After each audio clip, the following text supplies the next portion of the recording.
ભગવાને જે વાત કરી કે હરેક મહાપુરુષો સત્સંગ કરી ગયા છે.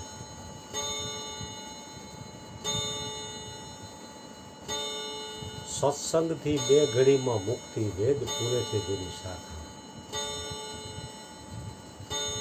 એટલે સંતો મહાપુરુષો અને અવતારી પુરુષોએ પણ સત્સંગનો મહિમા વર્ણવ્યો છે. તમે ઘણા બધા મહાપુરુષોના નામ લીધા કે આ બધાય સત્સંગ કરી ગયા છે. અને અત્યારે વર્તમાનમાં પણ ઘણા સંતો કરે છે. છતાંય આપણા ગુરુજી અર્જુન બાપા છેલ્લા શ્વાસ સુધી સત્સંગ કર્યો. 22/1/98 શરીર છોડ્યું એને ગુરુવારે. મંગળવારે તે સમયમાં હું 98ની સાલમાં આસારામ બાપુનો વિડીયો પ્રવચન સાંભળવા જતો દર મંગળવારે 9 થી 11.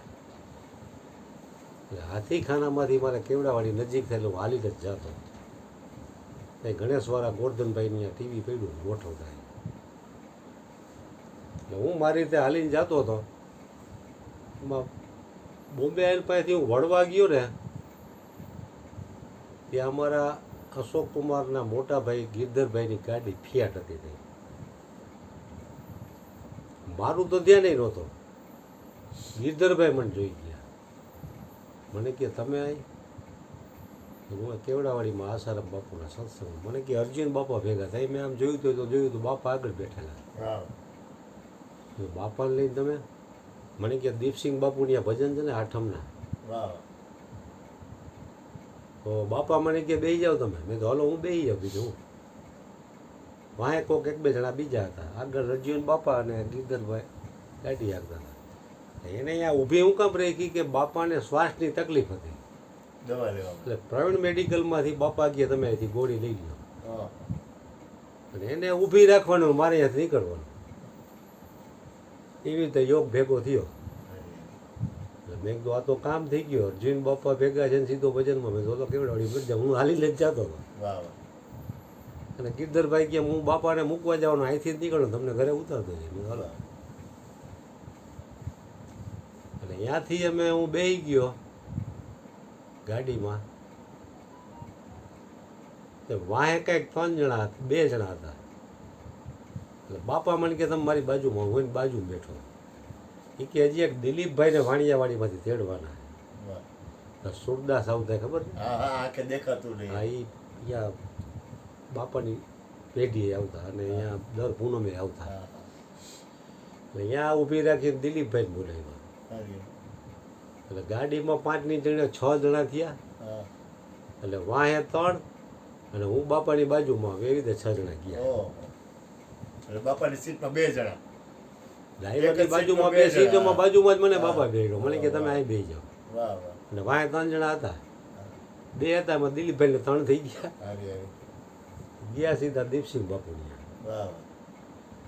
ત્યાં દીપસિંહ બાપુ નાનુભાન ભજન ચાલુ હતા. એક તો ઓલો ભાંગલ તૂટલ જેવો પંખો ફરે તો ખડખડ ખડખડ અવાજ આવે. બારોબારની ઓયડી ભજન હાલતા હતા. 4-5 વાળી હેપી. પછી અર્જુન બાપાએ સત્સંગ કર્યો. 12:30 થયા એટલે દીપસિંહ બાપુએ ગરમા ગરમ ગાંઠિયા જલેબી પકડી બધા ખાધું. પેલો નારાયણભાઈ જાંબુવાળા કે બાપા અહીં 2 શેરી મૂકીને એક ભાઈ છે અહીંયા ગુજરી ગયા છે ને અહીંયા ભજન રાખ્યા ને તમે સત્સંગ કરવા આવજો. બાપાને શ્વાસ ચાલુ. બાપા કહે પોઈગાના પ્રમાણ હું કાંઈ બંધાતો નથી આવી છે. એને જો ભેગું કરવું હશે તો કરશે. 12:30 કે 1 જેવું થઈ ગયું. તમે નાસ્તો કરી નીકળ્યા. મંગળવારે રાત્રે 1 વાગે નીકળ્યા. બુધવારથી બાપાની તબિયત બગડી. વાં પ્રોગ્રામ હતો ગુરુવારે. 1 દી દસમનો. બાપાએ દસમને દી શરીર છોડેલું. દસમને દિવસે છે. દસમને દિવસે તમે લોકો આમ ગયા હતા સિદ્ધપુર પાટણ હા, જગા ભેગા પાટણ ગયા હતા. અને સમાચાર મળ્યા કે બાપાએ શરીર છોડી દીધું. હા. બાપાને કદાચ પૂજી ગયો કે ભાઈ હું વચન નથી આપતો, હું આવીશ એમ. ગુરુ મહારાજ જો લઈ આવશે તો આવી તો ગુરુવારા બની ગયો. એટલે આ મહાપુરુષોની હરિગુરુ સંતોની કેટલી લો છે એમ કે હાવ કેટલી શરીરમાં તકલીફ છે છતાં અહીંયા આવ્યા હા. આ ઉંમરે. હા.